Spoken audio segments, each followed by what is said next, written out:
Guten Morgen, Jenny hier. Ihr schaut den Einmischen-Podcast, hier wird Politik betreut. Und wenn ihr die heutige Folge unterstützen wollt, liked, teilt und abonniert diesen YouTube-Kanal. Andere Möglichkeiten findet ihr in den Shownotes, Steady, PayPal, Überweisung oder meine allseits beliebte Wunschliste gefüllt mit Büchern und Dingen, die wirklich Spaß machen. Und in diesem Sinne entlasse ich euch in die heutige Folge. Habt viel Spaß, gebt mir Feedback, kommentiert. Ich würde mich sehr freuen. Bis bald. Hello, dear listeners and maybe watchers.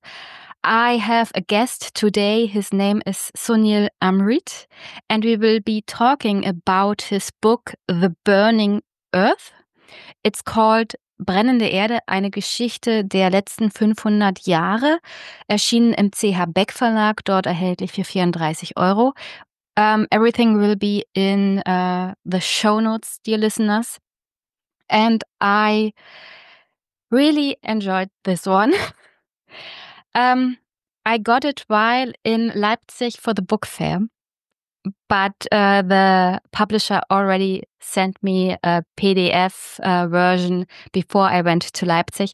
But then I saw it in a book seller and I had to buy it. So thank you, dear CH Beck Verlag. It was a really great book. But before I ask you questions to this or for this book, maybe you want to introduce yourself to my listeners? Who are you and how many?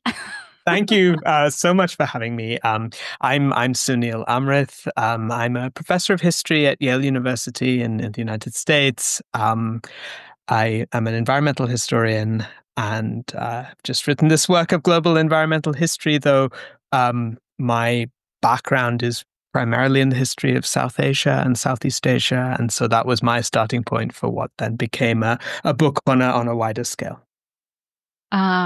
If I may ask this one, how is it right now to be teaching and working in the United States?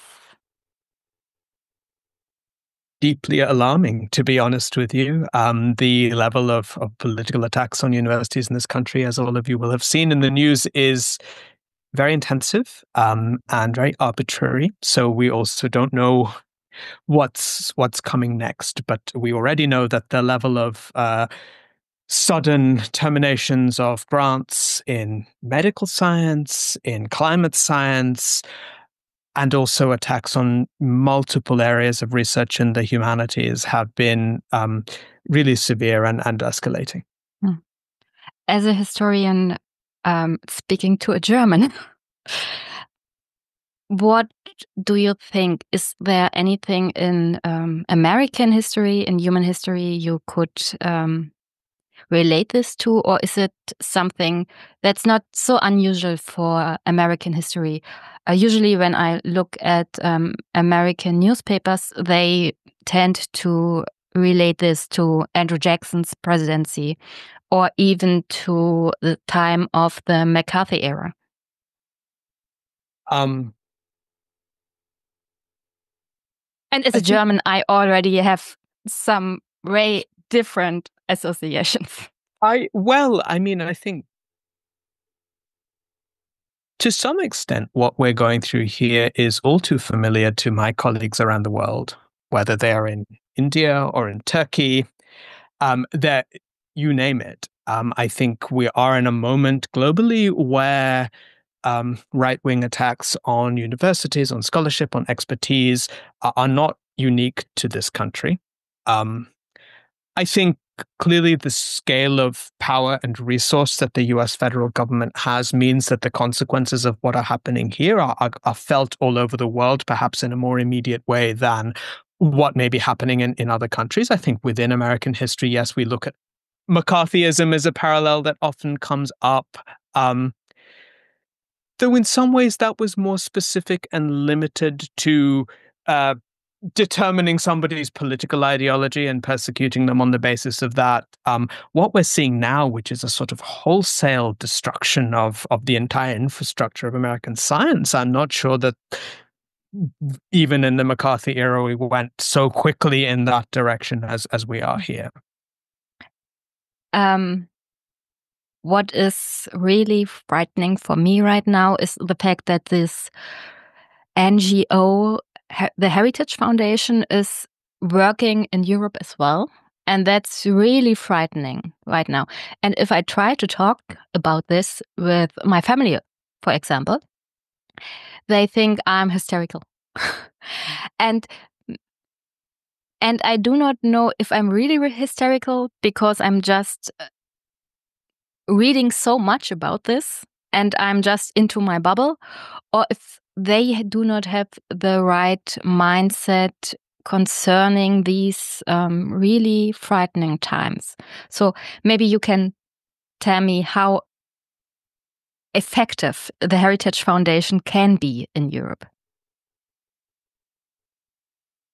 There's no question in my mind that what is happening now, which seems, of course, and feels to be so abrupt and so sudden, has in another way been in preparation for many, many years. And I think the sort of ideological infrastructure that is now playing itself out in the vicious attack on universities is something that has been building up for a very long time in this country. How much success these particular networks will have in Europe is not a question I feel well equipped to answer, except my sense that you're right to be alarmed, because I think that the global spread of these networks, the fact that, in fact, they are very patient for the group that was behind, what they call Project 2025 in this country. I mean, this is years in the making of laying the groundwork. And of course, if that is starting to happen in Europe, and we've seen it happen in Asian societies as well, if you look at the rise of the Hindu right wing in India,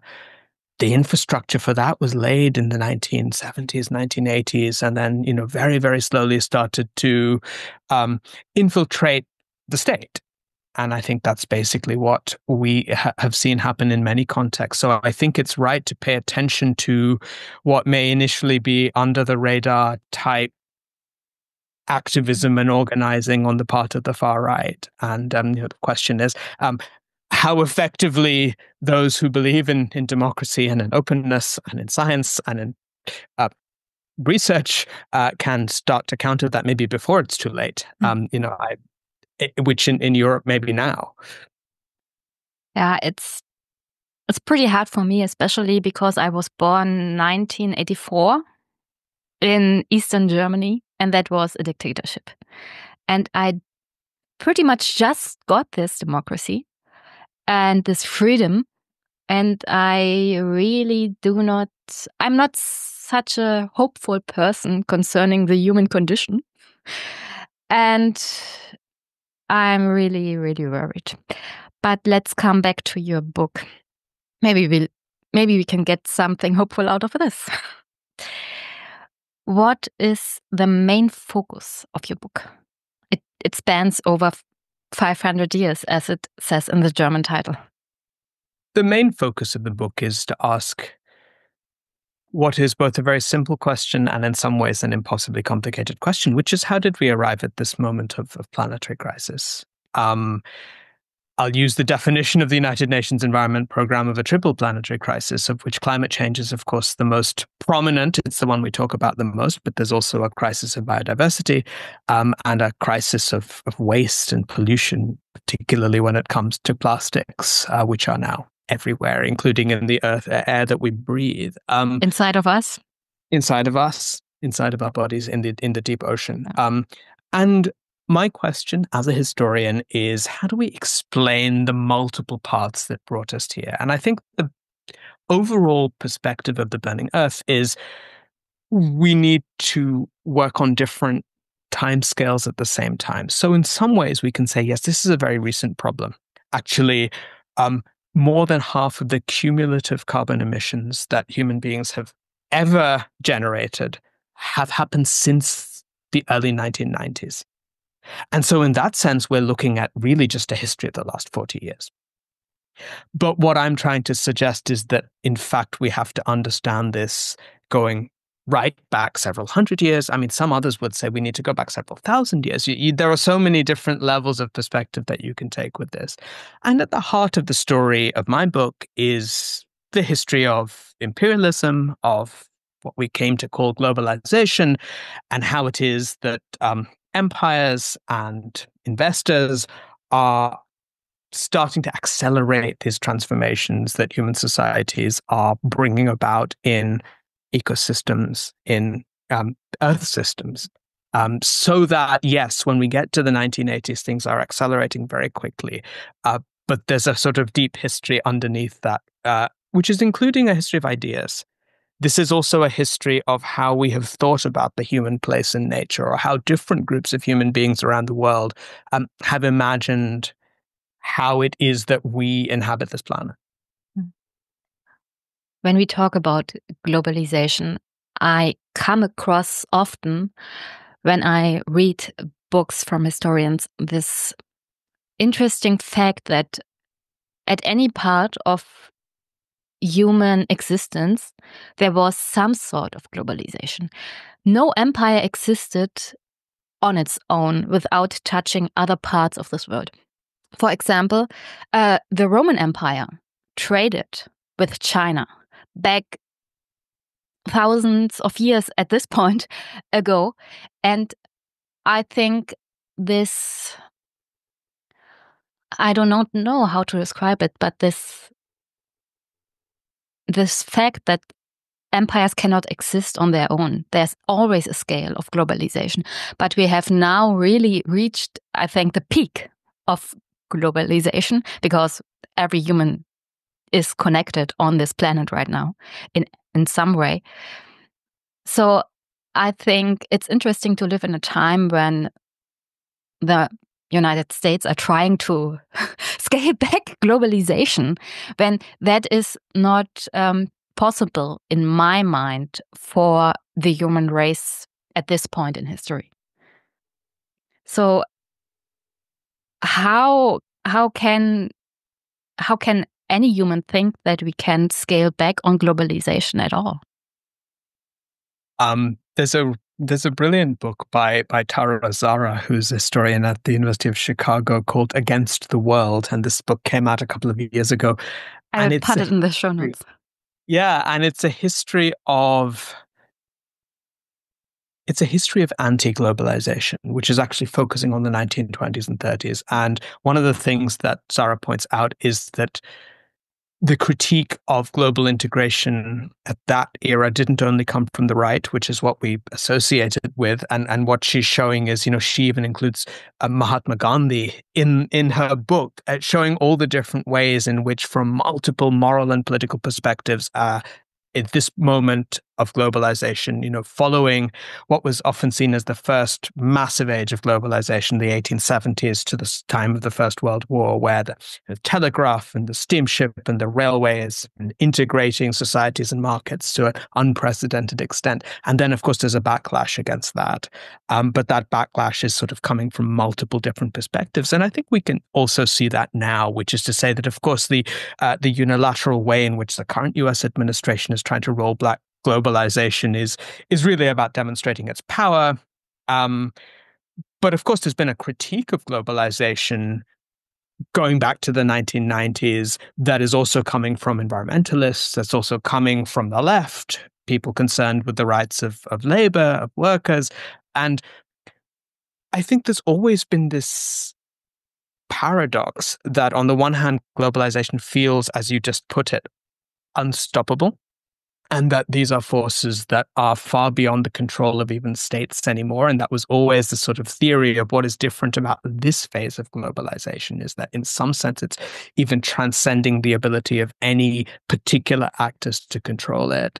But at the same time, I think it has stimulated all kinds of critiques right across the political spectrum. And so I think in some ways, that's partly what's brought us to this point, a sense of powerlessness that some people feel in relation to these large forces of global markets and globalization.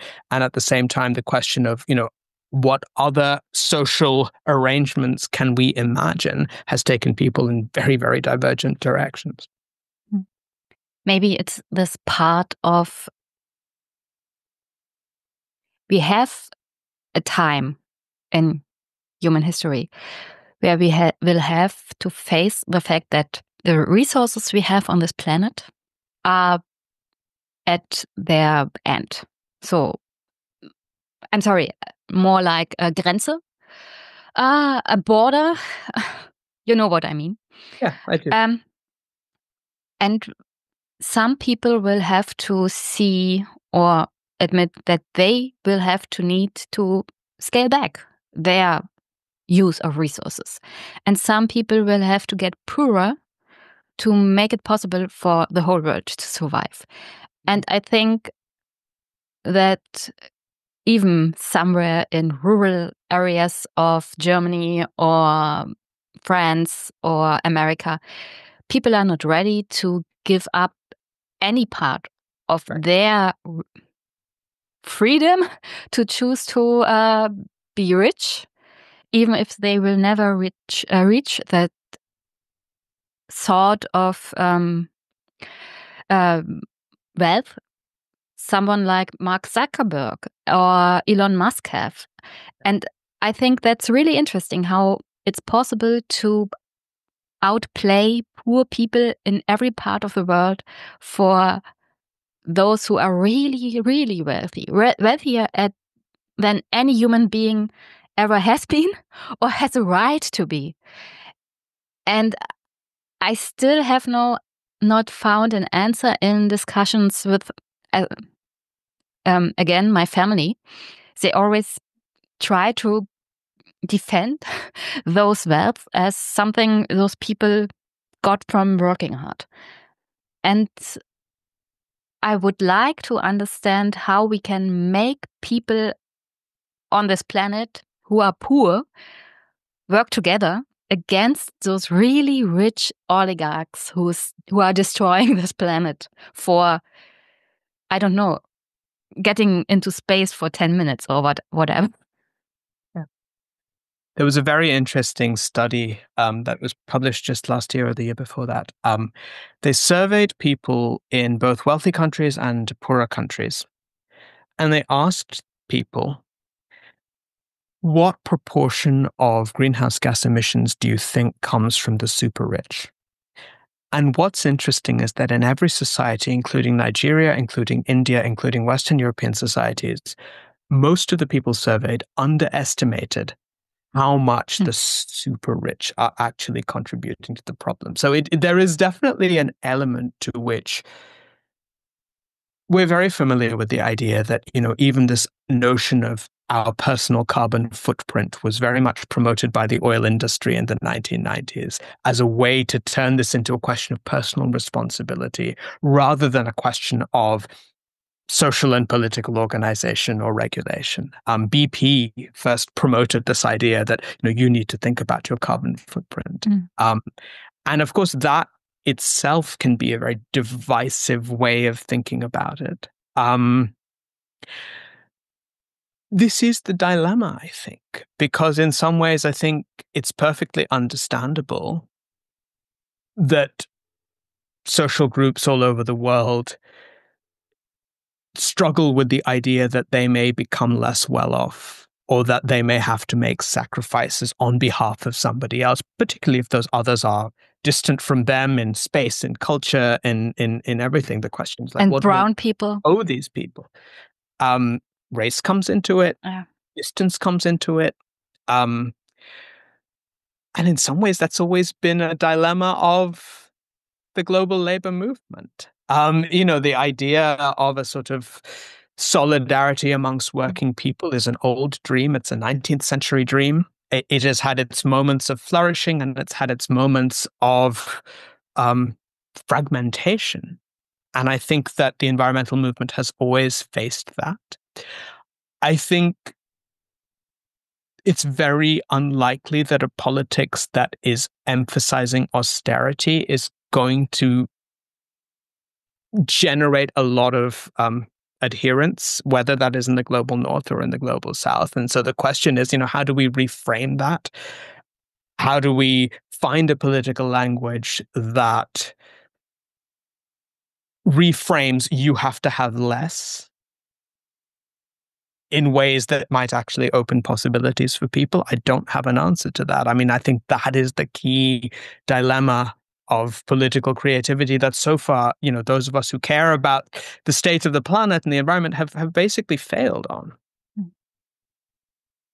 While reading your book, I came to this core question of which is haunting me right now in many books. And that's the question, what is freedom really? And I think it comes back to another aspect because I love reading books where I learn something new. And I learned something new in your book as well. It's called Charter of the Forest from 1217. And there I learned that essentially the king gave human rights to his people in using nature for their benefits and for their freedom, in a way, to feed themselves and to build their houses and to have their animals in those forests. So about freedoms of those who have less power than others. Back in the 13th century, how can someone ensure that the freedom of those who are actually serfs to nobility still have freedoms, while we are facing a time in human history where those with power and wealth are ensuring their freedoms are met without courts being able to defend the freedoms of those with less power and money at all? I mean, it's very interesting because the Charter of the Forest, in the end, it's double-edged. It creates an opening for those without power in society to claim their freedom to live from and with and within the ecosystems that support their lives. But it also creates that freedom to create private property. And so in some ways, there's another line you can draw from that Charter of the Forest to the so-called enclosure movement in early modern England, where, in fact, the commons are turned into private property. And so it has both possibilities. And I think that's the thing I would say, that with so many of the conventions or the charters that govern our lives even today, there are both possibilities. There's the possibility of a more equitable distribution of a certain kind of liberation. And then there's the possibility, which is very often the way things have played out, of restricting those freedoms to those with privilege. And I think you can even see that if you go right back to the sort of Charter of the Forest. It's also the manifesto for the privatization of the commons. And at the same time, it creates this possibility for common people to assert their rights. And sometimes in these forest courts that were set up, people without power would occasionally win their cases against those who are trying to sort of deprive them of their rights. But what's interesting to me is just that in England, at least, everybody knows the Magna Carta, the Charter of the Freedoms, but in fact, this accompanies that. They're seen as two sides of the same process, that there is no freedom without thinking about what makes freedom possible in an existential sense, in terms of what are the affordances of the land that allow us to fulfill our human possibilities. And that maybe is what we have lost, because I think one of the key themes in my book is the idea that at some moment, I think in the 19th century, particular ideas of freedom emerge, especially from the industrializing parts of the world, which suggests that freedom also means freedom from natural limits. Limits to growth, limits to accumulation, limits to wealth. And that is the notion of freedom that I think is now clearly been demonstrated to be very fragile, and indeed is falling apart around us. Because we're more dependent than ever on natural systems, and that's what climate change is making clear to us. I always think about Peter Thiel and his idea of freedom, which is freedom from restriction of the state and society, and also of nature, because he does not want his freedoms to be restricted. Exactly. While in fact, the existence on this planet restricts him. And at some point, even he will be restricted by nature itself. But I think people like Peter Thiel will try to write this idea into Armageddon. And that's really bad for everyone else, because everyone else will die before that. And it's the so-called lifeboat ethics, this idea. If we're thinking, okay, what does it mean to be free from nature? Well, yes, I mean, there are oligarchs around the world who are investing in cryopreservation to give themselves immortality. There are people who are investing in, of course, space colonization, deep sea, seasteading, and it's essentially the dream of escape from any kind of constraint. And that is what we sort of see playing out around us when it comes to those with, extraordinary amounts of wealth and privilege in the world today. You write in your book that elites looked at groups of people who are close to nature as being less human.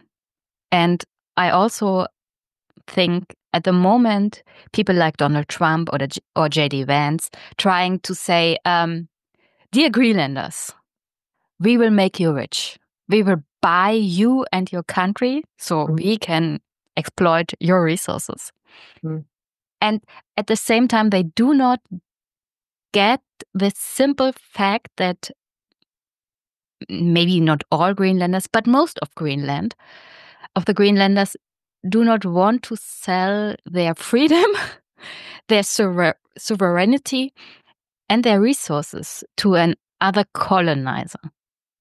And I have watched a video of Donald Trump Jr. visiting Greenland, where they said, "Oh, that's more developed than I thought," and that's really interesting, because we have not changed at all as human beings in thousands of years.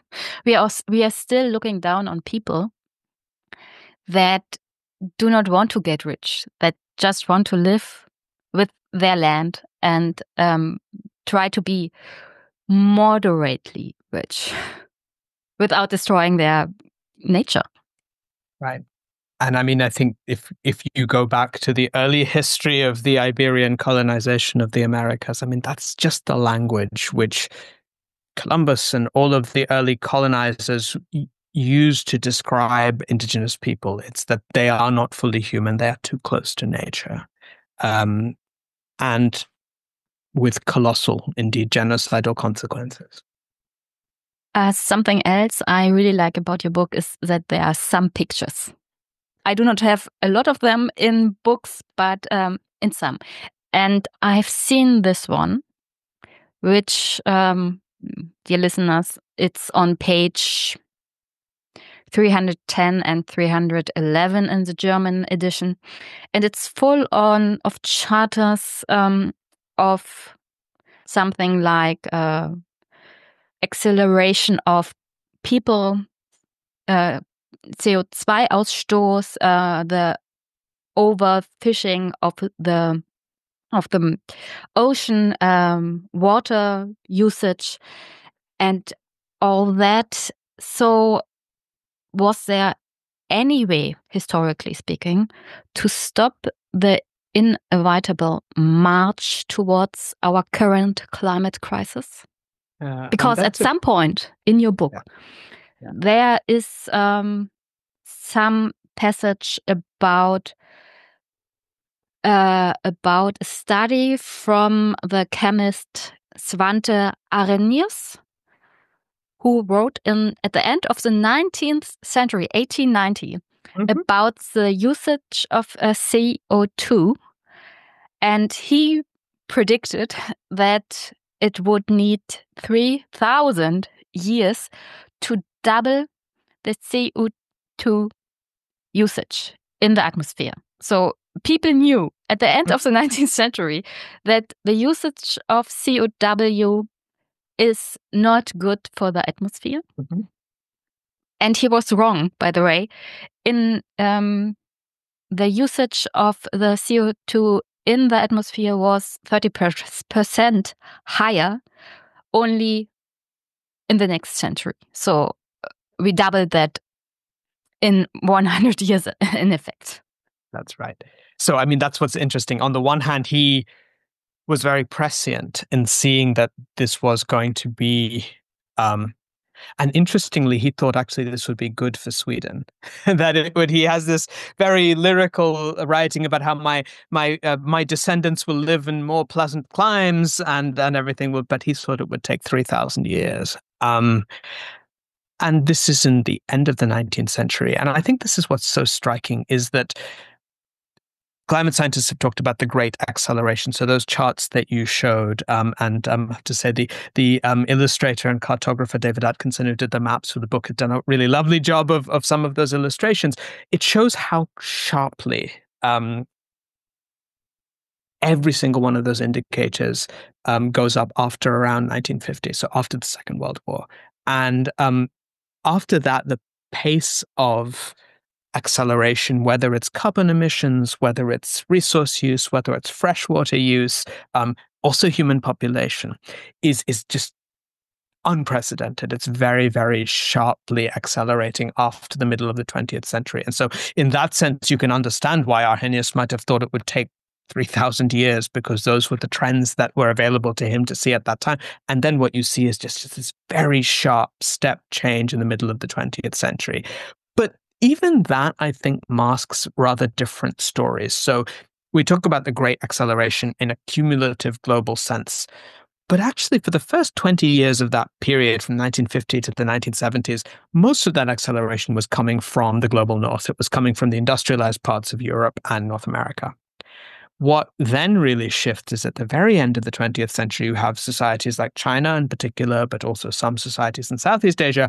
They have a sudden and sharp increase in their own consumption, including consumption of energy.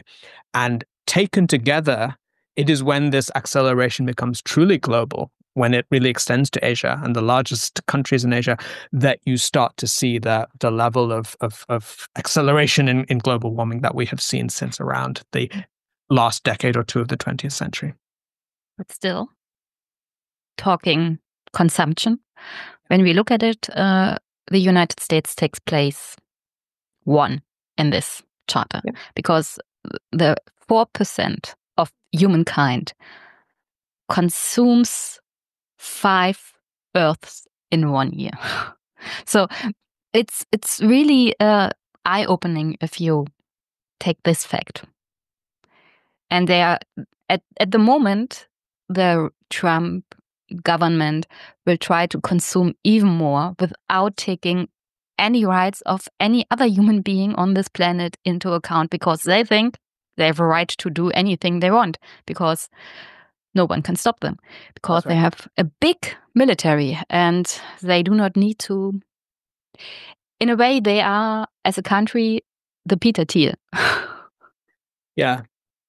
And I think one thing I would say is, long before this administration, I mean, we have to remember that the US has done more than any other country to block global agreements on climate, including under Democratic administrations, not just Republican ones, going back to the 1980s.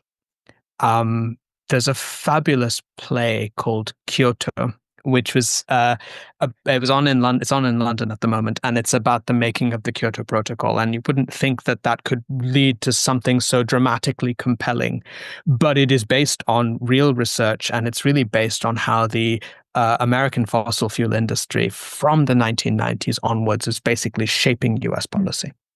And so I would say that, going back to the Rio Earth Summit of 1992, I mean, the US was bullying and threatening countries back in 1992 not to sign a binding agreement. So that level of self-interest in the US long predates the current administration when it comes to the environment. George Bush Sr. famously is supposed to have said at Rio, the American way of life is not up for negotiation. Mm. And what we see now is, of course, a very extreme version of that is playing a part. But in some ways, that idea has always been there. Mm. Before I come back to your book, do you think the countries of this world are fed up with that at this point? I hope so. I mean, I hope that in some ways there is a small opportunity with the US sort of unilaterally wrecking every agreement for other countries to come together, including countries which may not agree on much. I mean, I honestly think that some form of accommodation between the European Union and China is the only possible way I can see any hope of progress on climate, disregarding the United States. But of course, the US and the EU and China have plenty of reasons to be suspicious of one another, and it's not clear to me that is necessarily going to happen. Well, something that's really interesting is that the European Union is talking to China again, because the European Union, put tariffs on China in interest of the United States and their interests. And what they got from that is tariffs. So I think the European Union in some way is fed up with that as well. And as long as we are able to fend off the radical right in Europe, maybe we could hold on to some degree of independence. But we will have to watch what's happening after Donald Trump just caved in his trade war with China. And even what that caving will look like, nobody knows. So you write about silver mining in your book and sugar plantations. How were these some of the earliest environmental catastrophes?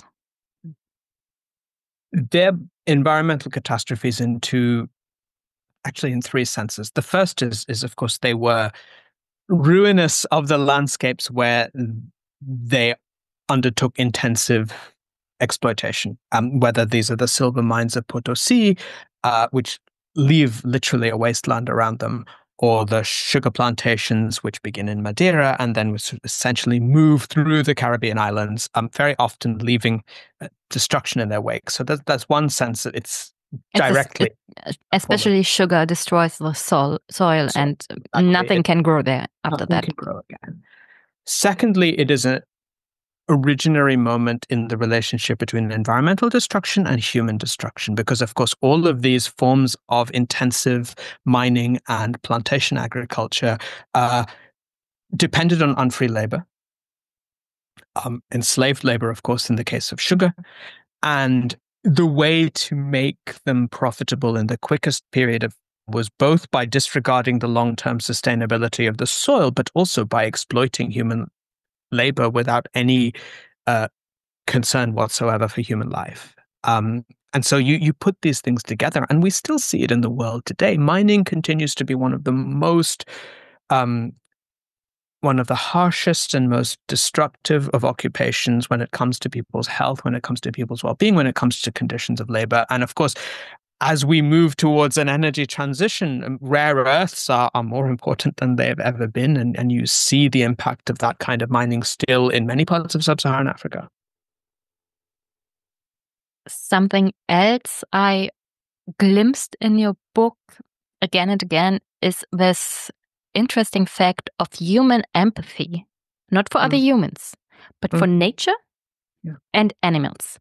Yeah. At some point in your book, when writing about the First World War, you write about how soldiers grieved for their horses. And they talk about, okay, and another dead soldier, whatever, but my dear horse.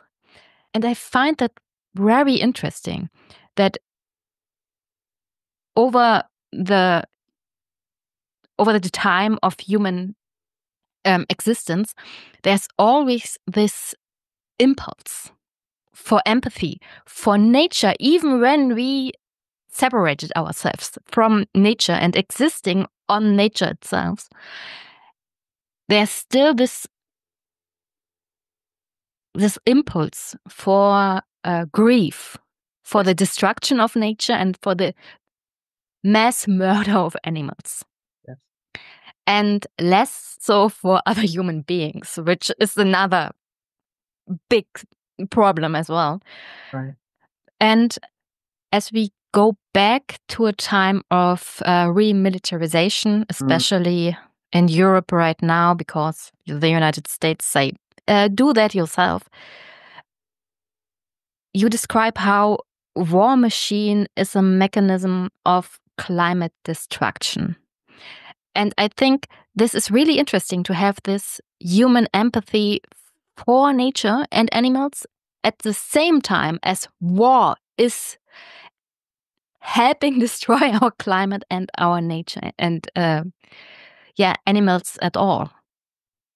So how can we exist in this timeline right now? I think that I love the way you put it, because I think Jenny, you captured this in a very nice way, that this is the paradox, and this is true of the First World War, it's true of the Second World War, that on the one hand, these wars mark a real intensification of the capacity of human technology to cause destruction of everything, every living thing.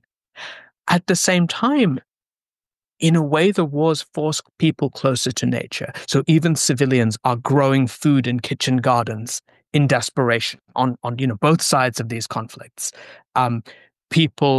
Soldiers are, in their accounts of the First World War, it is that kind of visceral connection with the earth that comes through more than anything else.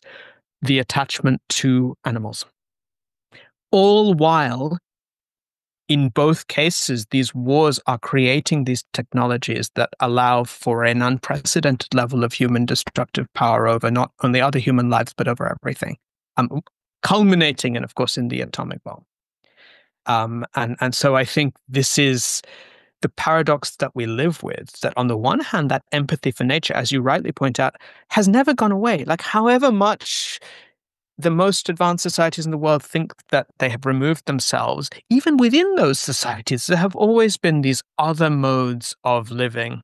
It's not as if, one of the things that I think is oversimplified is when you have a narrative that, the West has lost its connection with nature, but other societies still have it. I think every society still has these very deep forms of connection with nature. And sometimes these come out in the most desperate circumstances, like during total war. Even while the wars themselves, I think, are kind of stepping up and up and up the capacity that armies have, states have, to cause destruction. And I mean, I think that's actually something we don't talk about very much when we look at the debate on, what has caused the climate crisis. Correctly, we're talking about fossil fuels, we talk about emissions, we talk about inequality. I think militarism is a thread, certainly in the Burning Earth, that is a key thread that brings us from the 19th century to this day. Whether we're talking about Ukraine, whether we're talking about Gaza, I mean, the level of long-term environmental destruction that we are seeing in these societies as a result of warfare is colossal, and it's long-lasting. Yeah. There are still parts of France where you can see the impact of the First World War. That's right. In nature. And that's an amazing book that's something that's something I always think about when talking about remilitarization of Europe. Because this history has never left us. Yeah. We have never, maybe in some 100 years, but at this point, we have not healed the wounds of the First World War. That's right. We are talking in Germany much about the Second World War, and with good reason. But I think at some point, we have to look back at the First World War and the consequences of that, because we are seeing in Ukraine that we will not be fighting with atom bombs in the near future. Yeah. We are going back to a time of industrialized warfare with fronts. And that comes with other sorts of destructions than in Japan with the atom bombs. So at this point, our politics are not ready to talk about that at all. But I think it's a starting point, especially for labor movements, social democrats, or green parties to come back to their roots. And if we think about it, if we think about the history of the green movement, including in Germany, especially in Germany, concern about nuclear weapons was very central to that. A peace movement was very central as well, until the Green Party threw that overboard. With the acceleration, the amount of data today about climate change, does it not seem to reason that more data would help our imperiled planet?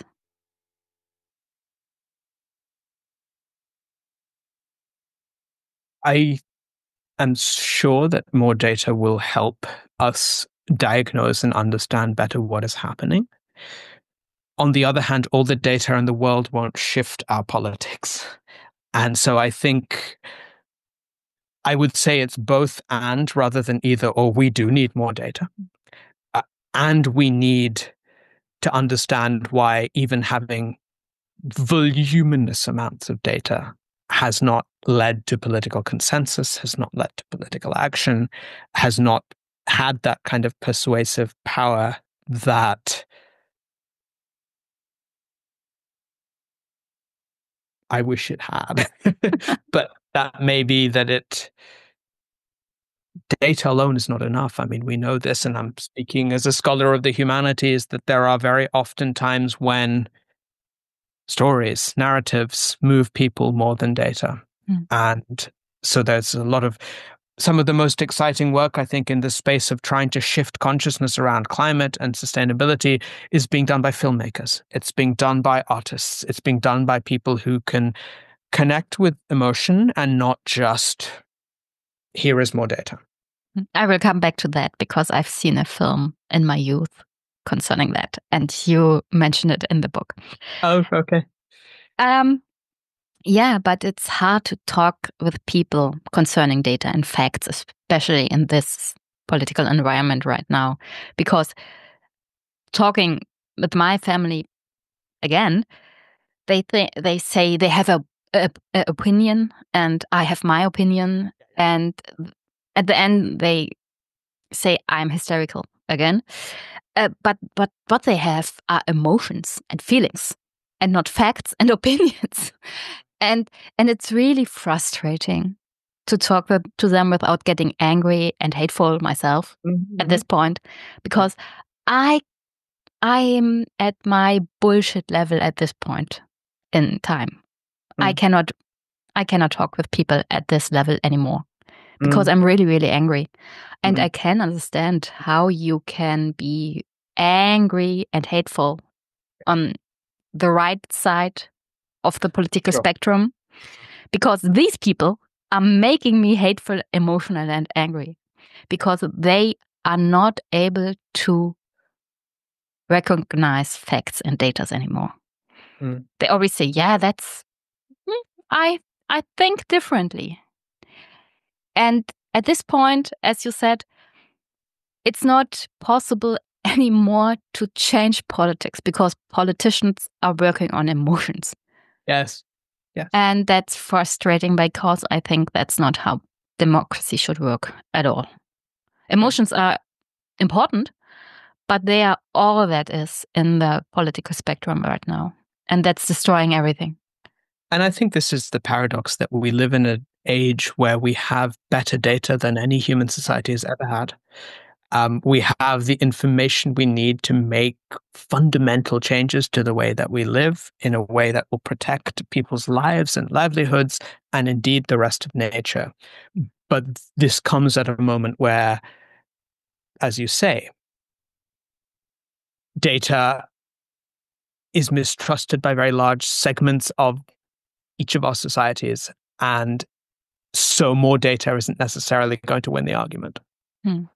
And coming back to the start of our interview, when we talked about the Heritage Foundation, I think it's especially easy for them to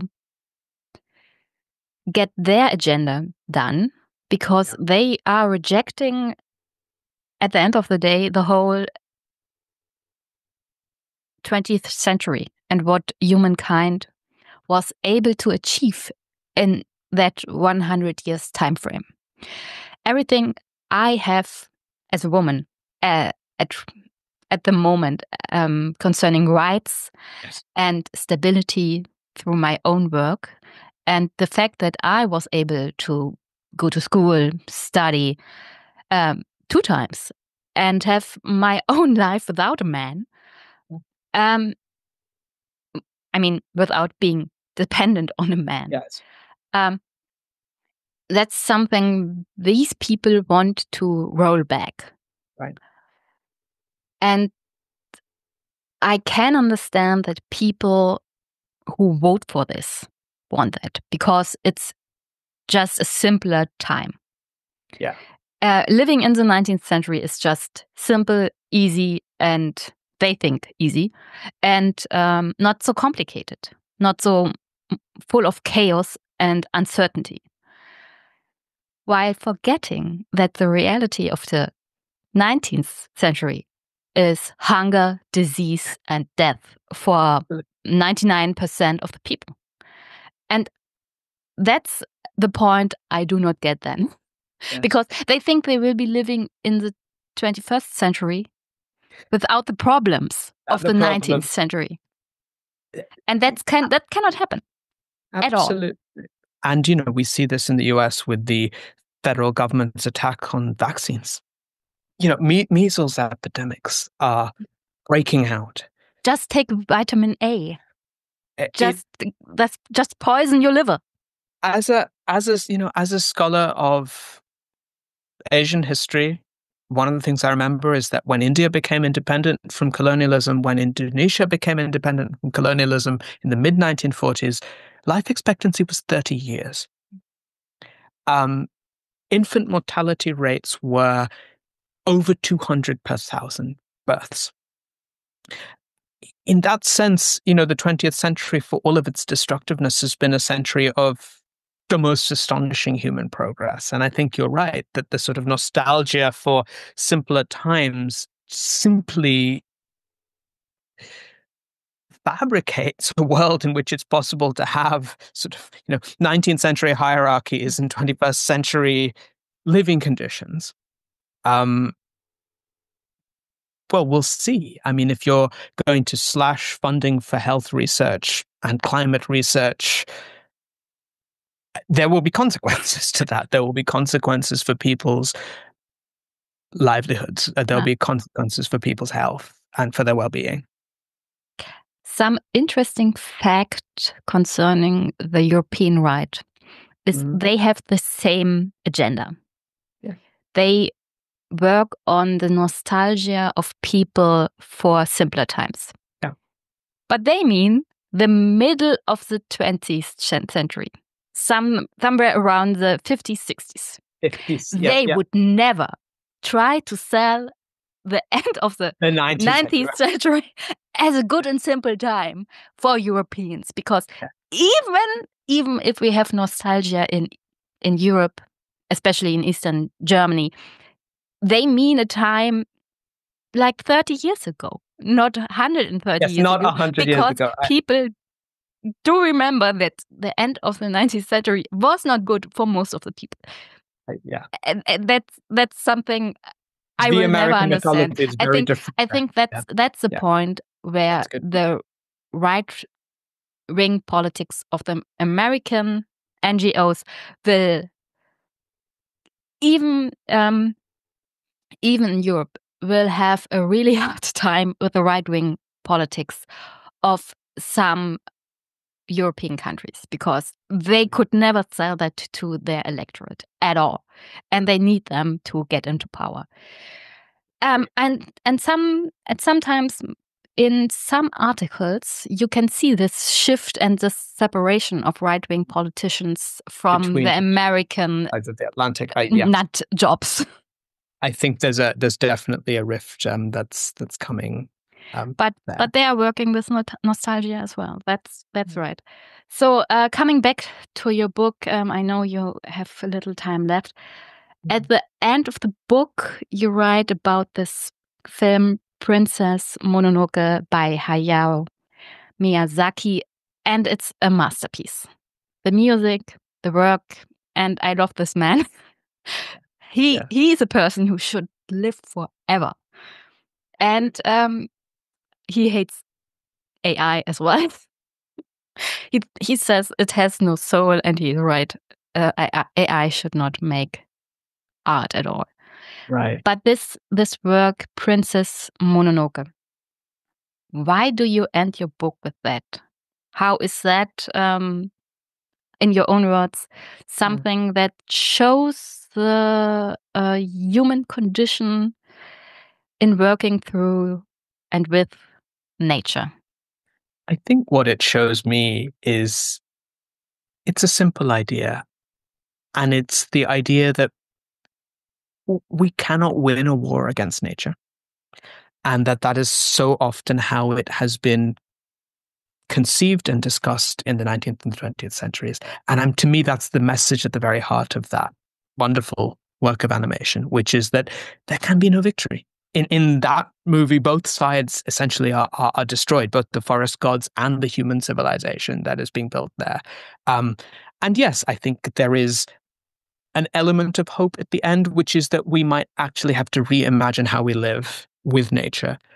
We will build a humbler world in that sense. And I then use that to connect it with these other voices right through the 20th century who have been observing similar things. I look to Rabindranath Tagore, the Indian poet and writer, and he was the first Asian to win the Nobel Prize. And that's how Tagore saw the First World War. He's writing about the First World War not just as a conflict between empires or great powers, but he's seeing that what makes this level of industrialized destruction possible is an alienation from the fact that we sort of live on this planet with other forms of life and with each other. And so I moved from Miyazaki to a sense that Miyazaki is a particularly memorable and distinctive expression of an idea that certainly has older roots. Yeah. I would say everyone should watch all of his movies. They are always an experience. So, on that note, I am going to have to get to a budget meeting. Okay, I'm so sorry. Then one last thing. Do you have a message for my listeners? Keep fighting for a better world. The world we live in now is not the only possible world that could be ours. There's no shortage of imagination. There's no shortage of ideas about how we could actually live more responsibly and peacefully and less violently on this planet. And I think that particularly your younger listeners,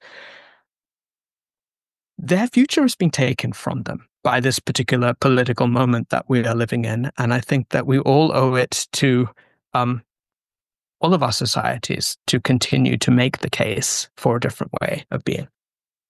Thank you very much. And I wish you the best. And I hope this moment in American history and politics will end soon. Bye. Thank you so much. And it's been a pleasure talking to you. Thanks for having me. Thank you. Bye. Take care. Bye.